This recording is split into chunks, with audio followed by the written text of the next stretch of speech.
말하라는 거예요. 입으로 말하지 말고 발로 말하라. 입으로 이야기하는 건 쉽죠. 근데 let the feet speak.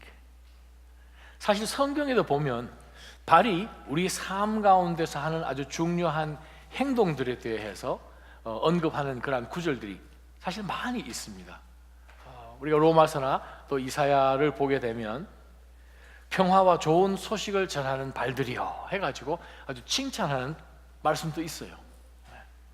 평화와 복음을 전하는 아주 기쁜 소식을 전달해 주려고 그 먼 곳까지 강도 건너고 산도 건너가는 아주 축복된 발, 거기에 반하여서 악을 위해서 막 치닫는 그 발을 성경은 아주 저주하는 말씀도 있어요. 이사야 52장 7절이에요. 또 59장 7절 9절, 또 잠언 6장 16절에도 나타나는데 남을 해하게 하고 파괴하고 악을 도모하면서 막 쫓아가는 그 발은 하나님의 저주의 대상이라는 거예요. 발, 아주 중요하죠. 또한 성경에 보게 되면 이 발을 움직여서 참 좋은 친구 관계, 좋은 이 서로 간의 이 관계를 만들어가는 그러한 이야기도 사실 많이 있습니다. 우리 룻기를 보게 되면 시어머니 나오미를 따라서 그 시어머니의 고향으로 함께 돌아나가는 아주 그 아름다운 자부의 발, 룻의 발이 있죠.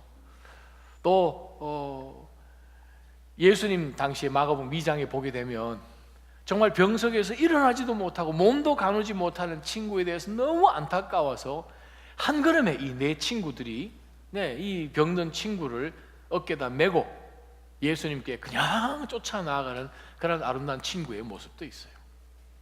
발, let the feet speak. 발로 말하라. 발로 말한다는 것은 함께 걷는다는 그 의미죠.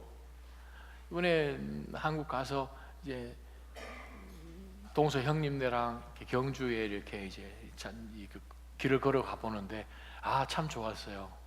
가족이란 게 그런 거잖아요. 같이 걷는 거.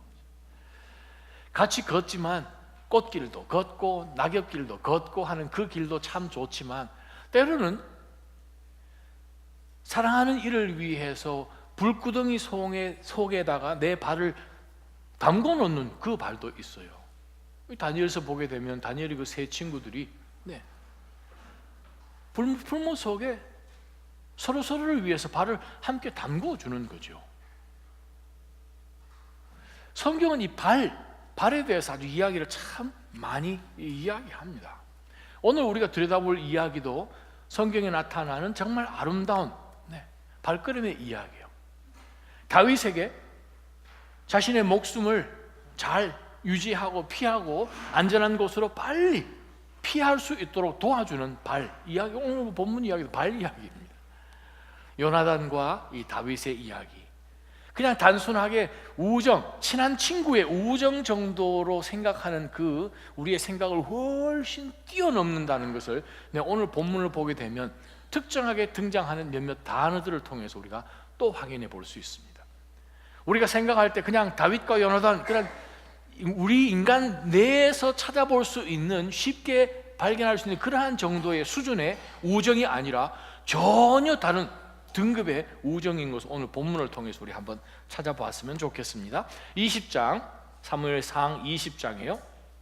1절부터 10절까지 말씀을 먼저 한번 읽어보도록 하겠습니다. 한 목소리로 다윗은 시작. 다윗은 라마의 나옳에서 도망쳐 나와 요나단에게 가서 물었습니다. 내가 무슨 짓을 했습니까? 내가 무슨 죄를 저질렀단 말입니까? 내가 당신 아버지께 무슨 잘못을 저질렀기에 이렇게 나를 죽이시려고 하십니까? 요나단이 대답했습니다. 그렇지 않네. 자네가 죽은 일은 결코 없을 걸세. 이보게, 내 아버지는 큰 일이든 작은 일이든 내게 알리지 않고는 어떤 일도 하지 않으시지 않은가? 그분이 그런 일을 내게 숨기시겠는가? 절대 그러실 리 없네. 그러나 다윗은 맹세하며 말했습니다. 당신 아버지는 당신이 나를 좋아하는 것을 잘 알고 계십니다. 그래서 당신이 이 일을 알게 되면 무척 슬퍼할 것을 슬퍼하실 것이기 때문에 당신에게 알리면 안 된다고 생각하셨을 것입니다. 여호와께서 살아 계시는 것과 당신의 생명을 놓고 맹세하는데 나와 죽음 사이는 한 걸음밖에 떨어져 있지 않습니다. 요나단이 다윗에게 말했습니다. 자네가 원하는 것을 말해보게. 내가 무엇이든 다 들어주겠네. 그러자 다윗이 말했습니다. 내일은 초하루입니다. 내가 왕과 함께 저녁 식사를 하게 돼 있는 날입니다. 하지만 거기 가지 않고 내일 모레 저녁까지 들에 나가 숨어 있겠습니다. 만약 당신 아버지가 나를 찾거든 다윗이 집안에 매년 제가 있어 급히 자기 고향 베들레헴에 가야겠다고 부탁해 제가 허락했습니다 라고 말해 보십시오. 만약 잘했다고 하시면 내게 아무 일도 없을 것입니다. 그러나 버럭 화를 내시면 왕이 나를 해치려고 작정하신 걸로 아십시오. 그러니 당신은 당신의 종에게 친절을 베풀어 주십시오. 당신은 여호와 앞에서 나와 의형제를 맺지 않았습니까? 내가 만약 죄가 있다면 당신이 직접 나를 죽이십시오. 나를 굳이 당신 아버지에게 데려갈 이유가 있겠습니까? 요나단이 말했습니다. 절대 그렇지 않을 걸세. 내 아버지께서 자네를 해칠 생각은 조금이라도 비치신다면 왜 내가 자네에게 말해주지 않겠는가? 다윗이 물었습니다.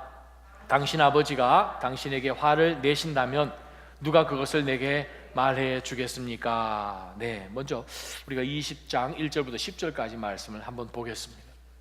우리가 이 본문 가운데서 발견하는 것은 요나단과 다윗의 보통 우리가 표현하는 우정, 신실한 우정, 진실된 친구 간의 그 사랑, 바로 그것이 성경이 말할 때에 어떻게 정의를 내리는가를 우리가 잘 들여다볼 수 있죠. 자, 먼저 우리 1절부터 4절까지 말씀을 보면 상황이 이렇습니다. 지금 다윗이 사울이 절대 건드릴 수 없는 사람 사무엘에게 그냥 도망갔어요. 피할 수 있는 마지막 사람. 그 갔더니 라요스에 다윗이 숨었다는 소식 보고를 전해 듣고 사울이 군인들을 3차례나 보냈어요. 3차례나 보냈지만 그전에는 하나님께서 사람들을 통해서 다윗을 보호해 주셨지만 때로는 하나님께서 사랑하는 자들을 직접 개입해 주심으로 보호하시기도 하는 것을 우리가 보았습니다. 그들이 나요스에 도착하는 그 즈음에 하나님의 신이 아주 강력하게 임하여서 그들이 목적을 두고 다윗을 잡으려고 했던 그것은 다 잊어버리고 그냥 예언을 하면서 그냥 그 자리에 널브러져 앉아 있는 것을 한 차례, 2차례, 3차례를 걸쳐서 사울이 보낸 군인들이 전부 다 그냥 사무엘 앞에서 그냥 예언하고 그냥 찬양하고 멍하게 있는 바로 그러한 사람들로 만들어버린 거예요. 3번이나 보내서 실패한 그것을 알고 사울 자신이 직접 군인들을 이끌고 거기에 도착했더니 사울도 하나님의 신이 강하게 임함으로 인하여서 다윗을 잡지 못하도록 그냥 옷 다 벗어버리고 그냥 주저앉아 있는 모습으로 19장이 끝났어요. 이제는 다윗이 사울 왕으로부터 더 이상 피할 곳이 없다는 것을 인지한 다음에 그가 어디로 갔는가가 참 중요합니다. 어디로 찾아갔을까? 바로 이 사울 왕의 아들인 요나단에게 찾아간 거예요. 그만큼 이 두 사람의 우정이라는 것은 정말 상상을 초월할 수 있는 거죠. 바로 이 친구의 아버지가 자기를 죽이려고 하는데 무엇을 믿고 무엇의 근거로 믿을 만한가 하는 것이 오늘 본문이 가르쳐주는 핵심입니다. 요나단을 찾아갔어요. 자, 요나단을 찾아가서 다윗이 다윗 속에 있는 이야기를 다 이야기합니다. 진실한 우정은, 신실한 친구 관계는 이야기를 다 할 수 있어야 됩니다. 다 속에 있는 것을 다 이야기할 수 있어야 됩니다. 유명한 이 근처에 살았던 극작가죠. 랄프 에머슨. 여기서 별로 멀지 않은 곳에서 한평생 살다가 죽은 그분이 이렇게 이야기합니다. 친구란 그 앞에서 내 자신이 솔직해질 수 있는 사람이다. 그와 함께 있을 때 나는 얼마든지 심사숙고할 수 있다, 깊이 생각할 수 있다는 거예요. 그게 친구라는 거예요. 친구는 얼마든지 속에 있는 이야기를 할 수 있는 관계, 그것이 진짜 친구라는 거죠. 성경도 그렇게 이야기합니다. 지금 당신의 아버지가 나를 죽이려 합니다라는 그 이야기 얼마나 사실 어려운 이야기예요. 근데 요나단에게 찾아가서 다윗은 그 속에 있는 이야기를 다 이야기할 수 있는 그러한 관계를 우리가 본문을 통해서 봅니다. 내가 무슨 짓을 했습니까? 내가 무슨 죄를 저질렀단 말입니까? 내가 당신 아버지께 무슨 잘못을 저질렀길래 이렇게 나를 죽이려고 합니까? 라고 요나단에게 그 아버지가 지금 잘못하고 있는 이야기를 지금 다윗이 했습니다. 2절 보세요. 요나단은 아직까지 아버지를 참 잘 믿었던 것 같아요. 아마 하나님 앞에서 내가 다시는 하나님의 여호와의 이름을 걸고 맹세하는데 내가 다시는 다윗에게 정말 해를 끼치지 않겠다, 죽이지 않겠다 했던 그 맹세를 아마 요나단은 철떡같이 아마 믿었던 것 같아요. 근데 나중에 우리가 20장 후반부에 보게 되면 33절에 자기 아들 요나단에게까지도 왕 사울이 아버지가 창을 던져서 죽이려고 했던 그 사실을 딱 자기가 당해 보니까 아버지가 다윗을 죽이려는 그것이 진짜구나라는 것이 그제서 요나단은 깨닫고 자기의 마음이 완전히 다윗 보호하려고 하는 선택으로 바뀌는 것을 우리는 20장 중반 부분에 우리가 보게 됩니다. 2절에서 요나단은 계속해서 이야기합니다. 그렇지 않다고, 지금 잘못 생각하는 거라고. 왜요? 아직까지 지금 아버지를 지금 믿고 있기 때문에 그렇습니다. 자네가 죽는 일은 결코 없을 거라고. 이보게 내 아버지는 큰 일이든 작은 일이든 내게 항상 이야기하고 하시지 절대 이야기하지 않고 하시는 경우가 없지 않는가. 절대 그럴 일 없다고 지금 요나단이 다윗을 정말 이렇게 위로를 해줍니다. 3절입니다. 다윗이 맹세하면서 말합니다. 당신 아버지는 당신이 나를 좋아하는 것을 잘 알고 계시기 때문에 요나단 당신에게 정말 그 마음에 정말 어려움을 주지 않기 위해서 나를 죽이려 하는 그것 싹 입 닫으시고 얘기를 안 하고 있다는 거예요. 그래서 다윗이 이야기합니다. 요나단 들어보시오. 죽음과 나의 생이 한 걸음밖에 차이가 나지 않는다. 여러분 그런 경험 해보시죠. 교통사고가 났다. 근데 옆으로 싹 지나갔어요. 뭐 하여간 정말 한 걸음만 더 가까이 갔으면 정말 큰일 날 것 같은 그러한 경험, 그러한 이야기, 뭐 신문에서 통해서 뉴스를 통해서 우리가 들어보죠. 다윗이 이야기합니다. 죽음하고 내 삶하고 지금 한 걸음이라는 거죠. 바로 그만큼 절대절명의 그러한 상황 속에서 내가 빠졌습니다 라고 이야기를 합니다. 자, 우리가 4절에서 요나단에게서 나오는 굉장한 우정에 대한 이야기를 또 발견합니다. 요나단이 다윗에게 말합니다. 자네가 원하는 것을 말해보게. 내가 무엇이든 다 들어주겠네. 어떠세요? 우리가 살고 있는 이 시대에서 가장 쉽게 보고, 그러다 보니 우리도 그러한 영향을 받고, 그러다 보니 우리도 이야기하는 스타일의 우정은 뭔 줄 아십니까? 니 내 친구 맞아? 네가 내 친구면 내가 원하는 거 해줘, 이거잖아요. 포커스가 우리에게 있어요. 내가 원하는 것을 해주지 않기 때문에 네 내 친구 아니야. 나하고의 우정 계속 유지하고 싶어? 그러면 내가 원하는 것을 해줘. 그것이 우리가 살고 있는 시대의 우정입니다. 그런데 요나단이 다윗에게 보여주는 이야기는 정반대예요. 성도들 간에 이러한 사랑 세상에 보여줘야 돼요. 말만 해라. 내가 무엇을 해주면 좋겠니? 라고 생각하는 정도의 사랑. 그래요. 이 시대는 목말라 하지요. 그러다 보니까 드라마에 사람들이 막 빠지죠. 영화에 빠지고 노래 가사에 빠지고. 오늘 가을이다 보니까 이 운전을 하는데 갑자기 참 이건 은혜라고 이야기해야 될지 김광석의 그 거리에서 그 가사가 이렇게 떠오르는 거예요. 가사 말을 들어보면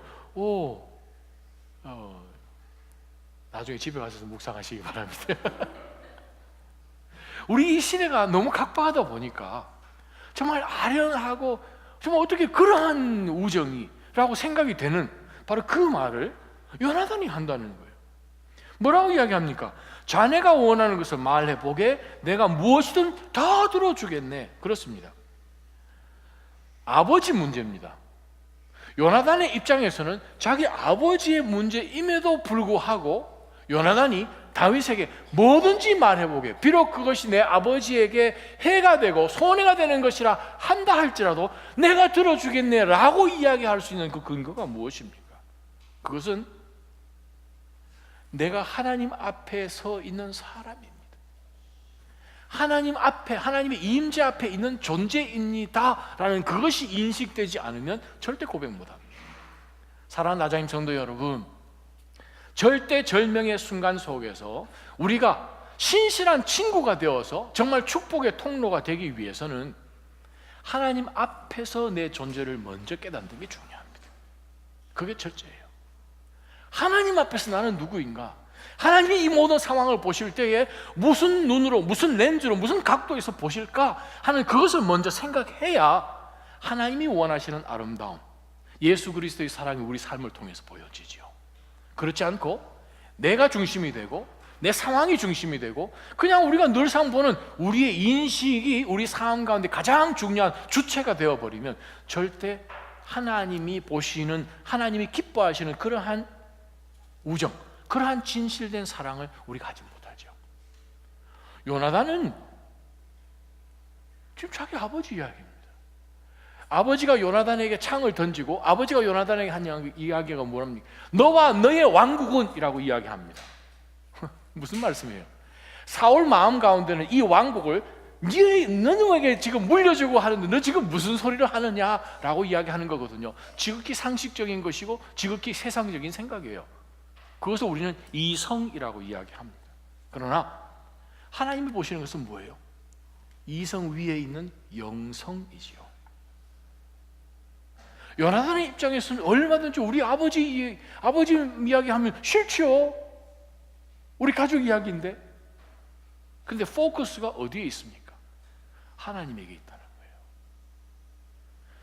그 하나님에 있는 핵심 단어를 우리가 한번 찾아봅니다. 5절부터 보게 되면 그러자 다윗이 말합니다. 내일 초하루입니다. 내가 왕과 함께 저녁 식사를 하게 되어 있는데 이 초하루의 왕궁에서부터 또 신실한 하나님의 삶, 신명기 26장이죠. 민수기 28장이죠. 거기에 의거하여서 늘 하나님 앞에 초하루 제사를 예배를 드리고 나아가는 그러한 모습이 계속 진행되어 있어서 초하루에 왕과 함께 예배를 드리는 이야기를 다윗이 합니다. 저녁 식사하게 되어 있는 날인데 제가 거기 가지 않고 모레 저녁까지 들에 나가 숨어 있겠습니다. 만약에 초하루 예배인데도 불구하고 정말 이 비서인 다윗이 지금 없는 것을 보게 되면 반드시 질문을 할 터인데, 요나단이요, 이렇게 한번 얘기해 보십시오. 다윗이 아버지 갑자기 집안에 그 내년제가 있어서 하나님 앞에 드려지는 그 예배를 빠질 수가 없기 때문에 지금 고향에 내려갔습니다. 그래서 제가 고향에 내려가도 괜찮다고 허락을 했습니다라고 이야기를 한번 해보십시오. 8절에 7절에 잘했다고 하시면 내게 아무 일 없을 것이고 버럭 화를 내시면 왕이 나를 해치고 있다고 작정하신 것을 요나단 당신이 아시기를 바랍니다 라고 이야기하고 난 다음에 요나단에게나 다윗에게나 그들의 이익과 그들의 환경과 그들의 가족에 대해서 감정을 건드리고 하는 그것이 아니라 하나님 앞에서 자신의 존재를 깨닫고 있는 단어를 8절에서 찾아보죠. 8절에 무슨 단어가 나옵니까? 그러니 당신은 당신의 종 다윗에게 나에게 친절을 베풀어 주십시오. 친절이라는 단어를 동그라미 치세요. 이 단어가 후반부에 한 번 더 나옵니다. 번역은 다른 단어로 했어요. 친절, 우리가 생각하면 kindness죠. 정확하게 만약에 번역을 좀 더 해본다면 loving kindness, 그렇게 하면 조금 더 가능할까요? 번역을 못합니다. 이 단어는 영어로. 그래서 번역 본들을 읽어보면 영어 단어가 다 틀려요. loving kindness. 자, 오늘 저녁에 히브리어를 한 단어 가르쳐 드리겠습니다. 가래를 끓는, 감기 걸렸을 때 하는 목소리로 해보세요.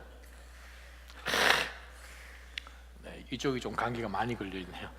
헤셋. H-E-S-E-D라고 생각하세요. 헤세드.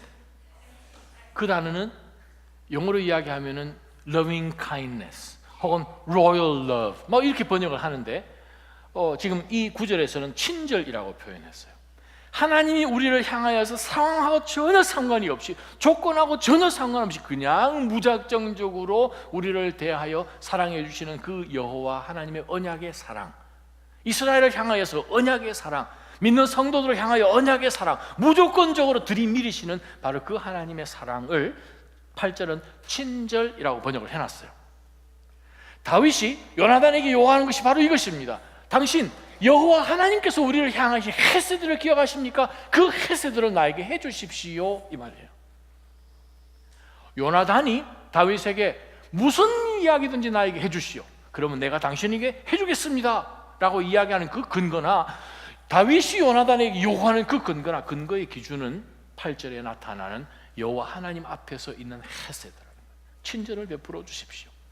당신은 여호와 앞에서 나와 언약을 맺었습니다. 내가 만약 죄가 있다면 당신이 직접 나를 죽이시면 되고 나를 아버지 앞에 데려갈 이유가 없지 않습니까? 9절입니다. 요나단이 이야기합니다. 절대 그렇지 않다. 내 아버지께서 자네를 해칠 생각을 조금이라도 비치신다면 왜 내가 자네에게 말해주지 않겠는가? 10절입니다. 다윗이 묻습니다. 당신 아버지가 당신에게 화를 내신다면 누가 그것을 내게 말해 주겠습니까? 라고 다윗이 요나단에게 질문했습니다. 첫 번째부터 영적 교훈이요,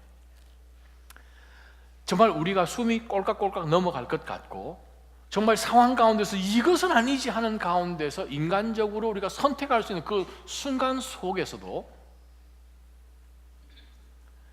우리가 지켜야 되는 것은 무엇인가?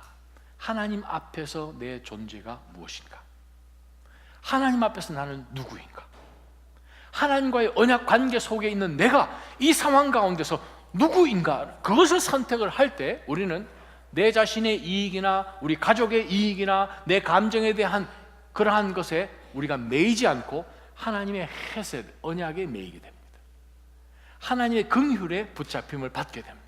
그러면 우리는 상식을 벗어난 이성을 뛰어넘는 영적인 영성으로 우리가 바른 선택을 하게 된다는 것이에요.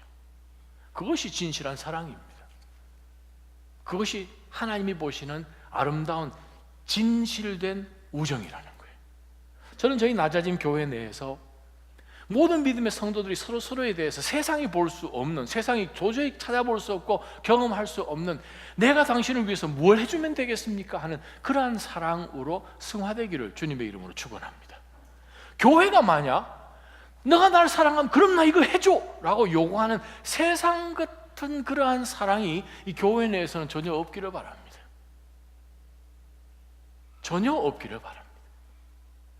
내 중심이 되면 내 자신을 부화시키죠. 그러나 그리스도의 헤세드를 내가 간절히 소망한다면 그것을 믿기 때문에 내 자신을 내려놓을 수 있습니다.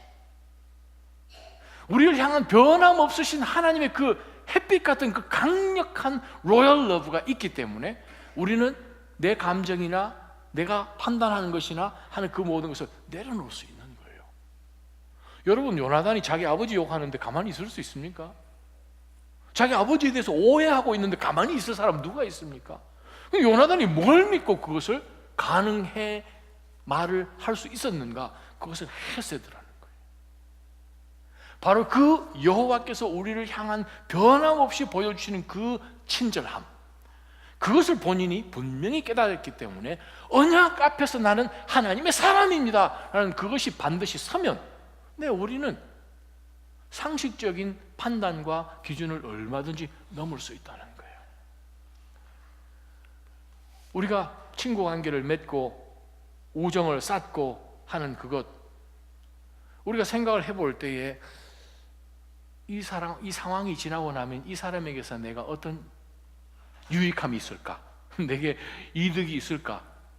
계산을 많이 하잖아요. 그러다 보니까 우리 세상에서 그런 얘기 많이 하잖아요. 누구 친구가 되게 많았는데 사업 망하고 나니까 다 떠나고 전화도 안 받아, 뭐 그런 얘기 가끔 듣잖아요. 그죠? 그렇게 친했는데 나중에 어떤 일이 벌어지고 나니까 주변에 아무도 안 남았더라 얘기 우리가 자주 듣고 우리가 성장했잖아요. 지금 다윗 정도 되면 온 나라가 지금 추격을 하는 나쁜 놈이에요. 원티드, 수배자예요. 그럼에도 불구하고 무엇이 또 자기 아버지 부왕과 자기 자신의 왕국을 지금 최고로 위협할 수 있는 이 다윗, 무슨 근거로 이 다윗을 받아줍니까? 받아주는 정도가 자기 자신을 죽일 정도까지 희생하는 그러한 사랑으로 나아가서 그를 안아줄 수 있는 근거가 어디에 있습니까?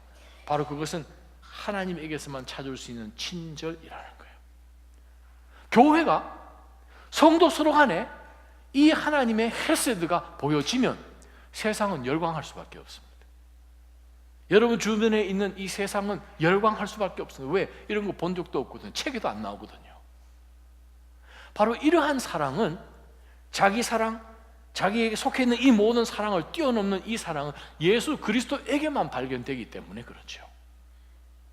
여러분, 저는 이번에 가서 경주에 이제 며칠 동안 있었는데 처가가 안강이니까, 안강이 어딘지 모르시죠? 경주시 안강읍입니다. 안강읍이에요. 읍. 5일에 한 번씩 장 열리는 기가 막히는 곳이에요. 이 평화롭기는 말할 것도 없죠. 좋죠. 경주에 가면 유명한 종이 있어요. 무슨 종이 있어요? 자, 국사 공부 좀 하겠습니다. 무슨 종이요? 에밀레. 이건 무슨 말이에요? 에밀레가? 경주 옛날에 어느 신라 시대 때 그죠? 종을 만드는데 종이 자꾸 깨져서 두드리니까 소리가 안 나가지고 했더니 종이 똑똑똑똑 두드리다가 아주 불쌍한 어느 집에 와서 시주를 받고 난 다음에 하는 얘기가 무슨 얘기예요? 왕 앞에 가서 하는 얘기가 무슨 말이에요?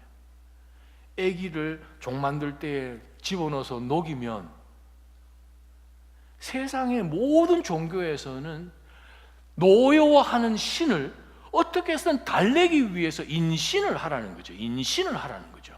그게 예외 없이 발견되는 모든 종교에서 나타나는 일이에요. 누구를 죽여서 달래는 거예요. 근데 하나님은 인간의 몸을 가지시고 예수 그리스도의 인간의 몸으로 오셔서 우리를 대신하여서 본인이 죽으십니다. 아멘. 이것은 세상이 볼 수 없는 복음이에요. 들을 수 없는 거예요. 이거는 세상이 진짜 그 속에 있는 하나님의 사랑에 대해서 그들이 눈을 뜨면 환장합니다. 바로 그 사랑을 저와 여러분이 교회 안에서 보여지고 주변 사람들에게 그것이 퍼져나갈 때 예수 그리스도의 십자가는 살아나는 거예요. 그걸 통해서 그들의 인생도 살아나는 거예요. 바로 그것이 헤세드예요. 바로 예수 그리스도의 사랑. 내 자신 다 내려놔도 나는 손해될 거 없는, 왜? 하나님이 나에게 헤세드를 보여주시는데 어떡할 거예요? 바로 그것이 마음 가운데 확신이 서면 그렇습니다. 얼마든지 내려놓을 수 있어요. 얼마든지 요거도 먹을 수 있어요. 손해될 수 있어요. 어차피 주시는 분은 하나님이신데, 뺏기는 것처럼 내줘도 하나님이 다 공급해 주시는데, 그것이 든든하면 얼마든지 자기 자신 희생 가능하다는 거예요. 그것이 진실된 사랑이지요. 두 번째 말씀 보겠습니다.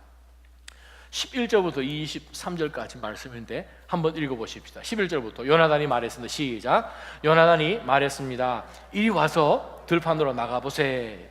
그들은 함께 들로 나갔습니다. 그러자 요나단이 다윗에게 말했습니다. 이스라엘의 하나님 여호와께 맹세하고 말하겠네. 내가 모레 이맘때쯤 내 아버지 마음을 떠보겠네. 아버지가 자네를 좋게 생각하시면 사람을 보내 알려주겠네. 하지만 아버지가 자네를 해치려고 하신다는 것을 알게 되면 자네에게 알려 자네를 무사히 갈 수 있도록 하겠네. 그렇지 않다면 여호와께서 내게 어떤 벌을 내리셔도 다 받겠네. 여호와께서 우리 아버지와 함께 하셨던 것처럼 자네와 함께 하시길 바라네. 그러니 자네는 내가 사는 동안 여호와와 같이 내게 끊임없는 긍휼을 베풀어 주고 내가 죽임을 당치 않게 하고 여호와께서 이 땅 위에서 자네 다윗의 원수들을 모조리 끊어 버리시는 날에도 내 집안과의 의리를 끊지 말고 지켜주게. 이렇게 요나단은 다윗의 집과 언약을 맺으며 말했습니다. 여호와께서 다윗의 원수들을 벌하시길 바라네. 요나단이 다윗을 사랑했기에 다윗으로 하여금 다시 맹세케 했습니다. 이는 요나단이 다윗을 자기 몸처럼 사랑했기 때문입니다. 그러고 나서 요나단은 다윗에게 말했습니다. 내일은 초하루이니 자네의 자리가 비어 있으면 왕께서 분명 찾으실 걸세. 모레 저녁 즈음에 이런 일이 시작됐을 때 자네가 숨어 있던 에셀 바위 옆에 숨어 있게. 내가 관역을 맞추는 척 하면서 3개의 화살을 그 곁에 쏘겠네. 그러고 나서 한 소년을 보내 가서 화살들을 찾아오너라 하고 말할 것에, 그때 만약 내가 소년에게 보아라, 화살들이 이쪽에 있으니 가져오너라고 하면 여호와께서 살아 계심으로 맹세하는데 자네는 무사할 것이니 안심하고 나오게. 그러나 만약 그 소년에게 보아라, 화살들이 내 앞쪽에 있다라고 하면 자네는 자네의 길을 떠나게.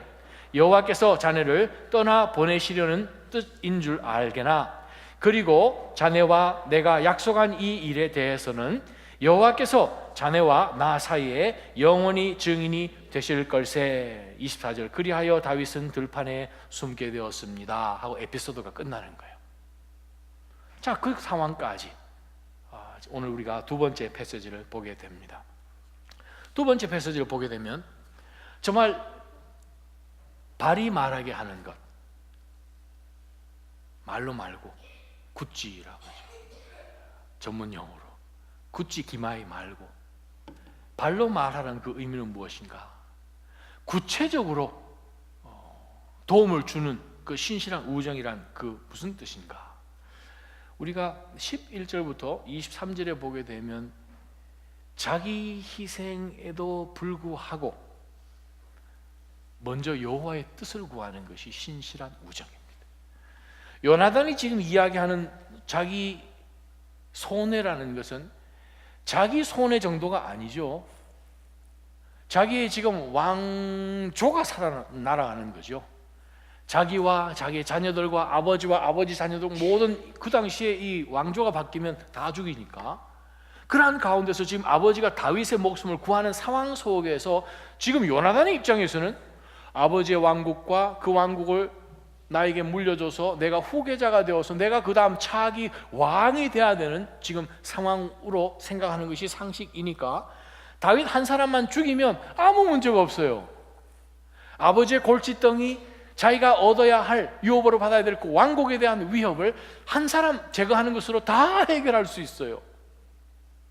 근데 요나단이 무엇을 근거해서 아버지뿐만 아니라 자기가 소유하고 있는 이 모든 것을 잃어버리는 한이 있더라도 다윗을 보호해야 되겠다라고 생각하게 되는 그 근거가 어디에 있습니까? 바로 그것은 오늘 두 번째 본문 가운데서 찾을 여호와의 뜻이라는 거예요. 하나님의 뜻이요. 사랑하는 나자임 성도 여러분, 하나님의 뜻 앞에, 하나님의 계획 앞에 내가 원하는 것, 미치도록 내가 원하는 그것까지 내려놓을 수 있겠습니까? 내 자녀까지 내려놓을 수 있겠습니까? 내 생명까지 내려놓을 수 있겠습니까? 그것을 지금 요나단과 다윗의 우정을 통해서 지금 말씀하고 계시는 메시지입니다. 그래요. 신실한 우정이라는 것은 무엇인가? 자기에게 아무리 희생이 되어도 여호와의 뜻을 먼저 구하는 것이에요. 한번 말씀 보세요. 11절부터 17절까지 보게 되면 우리가 앞부분에 나왔던 요나단과 다윗이 동일하게 근거하면서 섰던 바탕이 나옵니다. 11절부터 한번 보십시다. 자, 요나단이 이제 말로 이야기하지 않고 그들과 정말 다윗 속에 있는 이야기를 다 듣고 난 다음에 무엇이든지 얘기해 보라고 이야기하면서 자기가 도와주겠다고 얘기했어요. 그러고 난 다음에 그 들판을 지금 요나단이 다윗과 함께 지금 나아갔어요. 함께 걸어간 거죠. 나가면서 이야기합니다. 자, 내가 모레 이맘때쯤 아버지 마음을 한번 슬쩍 떠볼 텐데 만약에 아버지가 해치려 하려면 당신을 내가 어떻게 해서든 당신에게 알려주겠다라고 이야기를 합니다. 그러면서 13절 하반절부터 나오는 요나단 깊숙이 들어있는 신앙을 한번 슬쩍 보시기 바랍니다. 요나단이 이야기합니다. 내가 절대적으로 당신에게 얘기를 해서 무사히 당신이 갈 수 있도록 할 텐데 만약 내가 그렇지 않으면 와우, 보세요. 여호와께서 내게 어떤 벌을 내리셔도 내가 다 받겠습니다. 여러분, 내가 당신을 위해서는 내가 하나님의 저주가 되겠습니다. 그 말이에요. 지금 이 정도 얘기할 수 있으니까 어휴, 이거 굉장한 이거 믿음 아니면 이 얘기 못하죠. 하나님 앞에서 친구로서의 신실한 하나님이 보시는 그러한 우정을 내가 지키지 못한다면 하나님이 나에게 벌을 내리셔도 나는 받겠습니다.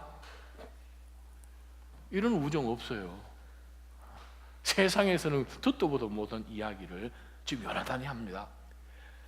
여호와께서 우리 아버지와 함께 하셨던 것처럼 자네와 함께 하시기를 원하네. 지금 이미 요나단은 하나님께서 다윗을 선택하신 것을 알고 지금 이야기합니다. 14절 보세요. 그러니 자네는, 다윗 자네는 요나단 내가 사는 동안 여호와와 같이 내게 끊임없는, 자 여기 등장하는 단어 동그라미 치세요. 8절에 나왔던 친절이란 단어를, 헤셋 단어를 14절에서는 긍휼로 번역을 했어요. 똑같은 단어예요. 헤셋, 긍휼을 베풀어 주고 내가 죽임을 당치 않게 해주고. 네, 전쟁에서 사울과 요나단이 아말렉에게 죽고 난 다음에, 블레셋에게 죽고 난 다음에 다윗이 무비보셋, 이 요나단의 아들을 정말 자기 아들로 이렇게 삼아서 보호해 준 것을 우리가 나중에 기억하지요. 15절 말씀입니다. 여호와께서 이 땅 위에서 자네 다윗의 원수들을 모조리 끊어버리시는 날에도 내 집안과의 의리를 끊지 않고 지켜주게. 이렇게 요나단은 다윗의 집과 언약을 맺으며 말했습니다. 여호와께서 다윗의 원수들을 벌하시기를 바라네. 지금 이 말하는 가운데서 다윗을 해코지하고 하나님께서 선택하신 기름 부은 자를 해하려고 하는 모든 여호와의 원수들을 여호와께서 벌하시기를 바라네 하는 그 테두리 안에, 만에 하나 아버지 사울이 다윗을 대적하여서 다윗의 목숨을 앗아가려고 할 경우에는 그것은 여호와의 적수가 되는 것을 요나단이 알고 있습니다. 자기 아버지가 하나님으로부터 저주를 받아서 죽임을 당한다 할지라도 하나님은 당신을 축복하기를 원하네. 이거 굉장한 선포입니다. 바로 이것이 성경이 이야기하는 신실한 사랑이에요. 다른 말로 표현하면 하나님 앞에서 반듯한 우정이에요. 하나님 앞에서 나의 존재를, 우리가 8절에서 찾았던 동일한 말씀을 우리가 14절에서 찾듯이 여호와 앞에서 나의 중심점을 찾아야 됩니다. 여호와 앞에서 내가 누군가, 이것을 찾아야지 우리의 믿음이 절대 흔들리지 않는 거예요. 그렇지 않으면 가족 관계나 내 개인적인 연관 관계 속에서 우리는 얼마든지 우리를 흔들려고 하는 구심점들이 너무 많아요. 꼭지점은 따라하시기 바랍니다. 꼭지점은 여호와에게만 있다. 한 번 더, 꼭지점은 여호와에게만 있다. 그것을 놓치지 않으면 여호와와 동일하게 중요하게 여겨지는 사항들이 많아지면 그만큼 인생은 복잡한 거예요. 하나님은 심플하십니다.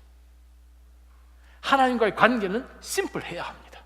왜? 여호와 하나님은 그 어떤 것과도 영광을 나누시지 않습니다. 아멘.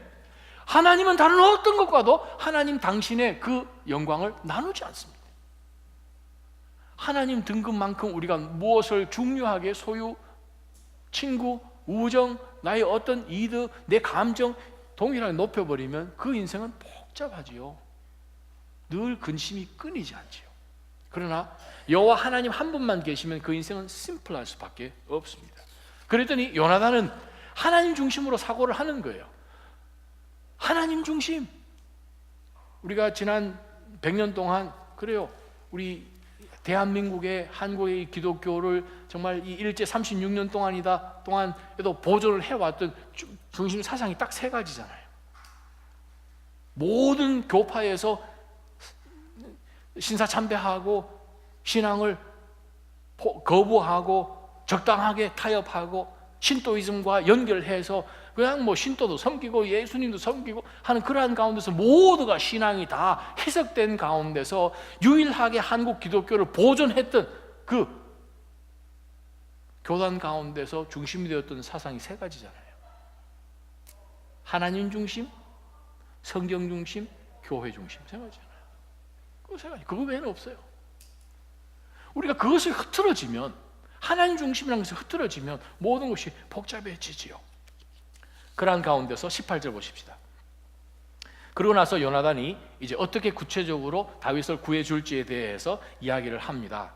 내가 모레 저녁쯤에 아버지 말씀 탁 떠보고 난 다음에 나와서 화살을 쏘러 올 텐데 그때까지 숨으면서 내가 화살 3개를 쏘겠다고 쏴서 아버지가 당신에 대해서 죽이려고 하는 그러한 적개심이 전혀 없으면 화살을 쏘고 난 다음에 이쪽 편에 화살이 있잖아 라고 이야기하고, 아버지가 당신을 확실히 죽이겠다고 마음을 굳힌 것을 내가 인식하게 되면 화살이 너 너머에 있잖아 라고 이야기를 해서 피하게 해주도록 하겠다라고 이야기를 하면서 결론 22절입니다. 화살들이 내 앞쪽에 있다라고 하면 자네는 자네의 길을 떠나게. 이 길이 어떤 길입니까? 여호와께서 자네를 떠나 보내시려는 뜻인 줄로 알게나. 뭐예요? 여호와의 길이에요. 저와 여러분은 인생살이 가운데서 걸어가실 때에 여호와의 길로 가시기를 주님의 이름으로 축원합니다. 이 발이요, 여호와의 길을 떠나면 복잡해져요. 그 길 끝에는 소망이 없어요. 그러나 여호와의 길을 갈 때는, 요나단이 다윗에게 가장 간절히 원했던 것은 여호와의 길을 가라는 거예요. 이런 친구가 최고의 친구 아니에요? 내 길대로 네가 와야지.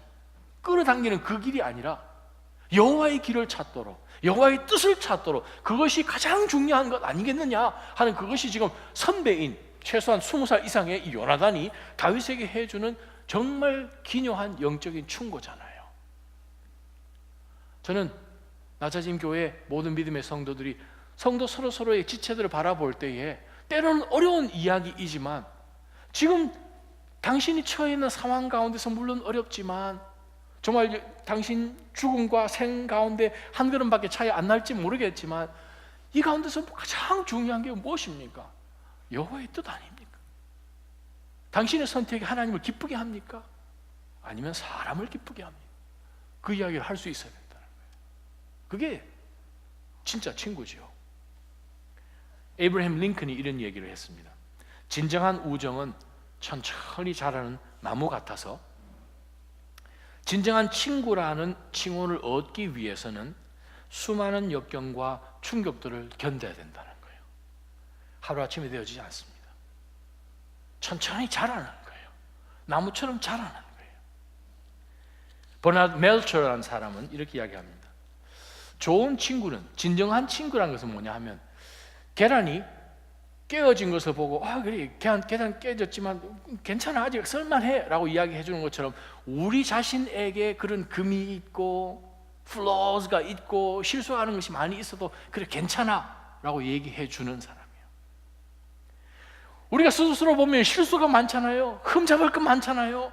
그러면서 우리가 밀어내면 그 사람은 우리 안 밀어내겠습니까? 우리는 실수가 더 많은데. 그럼에도 불구하고 우리를 그대로 받아주는 사람, 요나단이요, 다윗에 대해서. 다윗이 요나단에 대해서 그 근거가 어디에 있습니까? 여호와에게 있다는 거예요.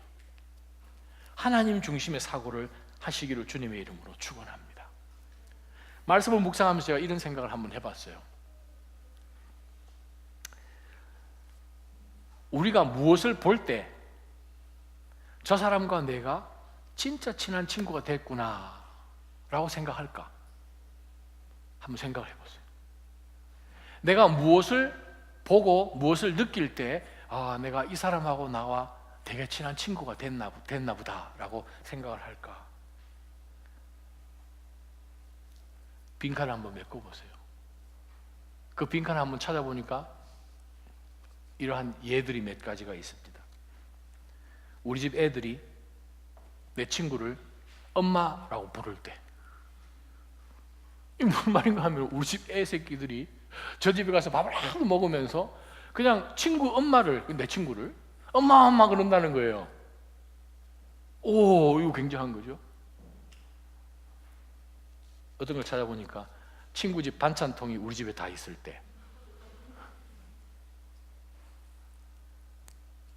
그냥 쉽게 생각을 할 때, 우리가 무엇을 볼 때 정말 허물 없이 그냥 왔다리 갔다리 하는 그러한 우정, 친구, 세상에서도 그것이 참 좋고 진짜 그렇겠다, 그냥 이모라고 부르는 정도가 아니라 엄마라고 부르는 정도로 정말 우리 그리스도 형제와 자매들 간의 사랑 안에서도 우리가 하나님 앞에서 우리는 언약의 동반자이기 때문에 우리는 하나님이 어떤 하나님이시고 지금까지 어떻게 해오셨고 앞으로도 어떻게 하실 헤세드의 하나님이시라면 하나님의 뜻을 구하는 게 먼저지, 그 말을 해주는 가운데서 삶 가운데 그것이 하나씩 하나씩 드러나 보였으면 좋겠습니다. 그런 교회예요. 그런 교회 들어오면 얼마나 기쁘겠습니까? 딱 들어왔는데 정말 지쳐서 세상 가운데 들어왔는데 이 교회가 이상한 거예요. 그냥 무슨 컬트 같은 거예요. 이단같이 그냥 서로 사랑하는 것이 막 희한한 사랑을 하고 있는 거죠. 중독될 수밖에 없는 그러한 헤세드의 사랑, 바로 그 사랑을 실천하고 삶 가운데 보여주시는 낮아진 교회 되기를 주님의 이름으로 축원합니다. 기도하며 하나님 앞에 나가십시다. 하나님 아버지, 우리는 이런 친구를 찾습니다. 먼저 내가 이런 친구가 되면 어떨까요? 하나님, 내가 먼저 찾아가고 내가 먼저 희생하고 손해되는 것 어차피 하나님께서 메꿔주시는데 뭘 하는 가운데서 하나님 앞에서 내가 누군지를 생각할 때 하나님의 긍휼, 헤세드의 그 하나님을 내가 보여주는 그러한 친구로 나아갈 수 있도록 해달라고 우리가 먼저 하나님 앞에 한번 기도하며 나가십시다. 기도하겠습니다.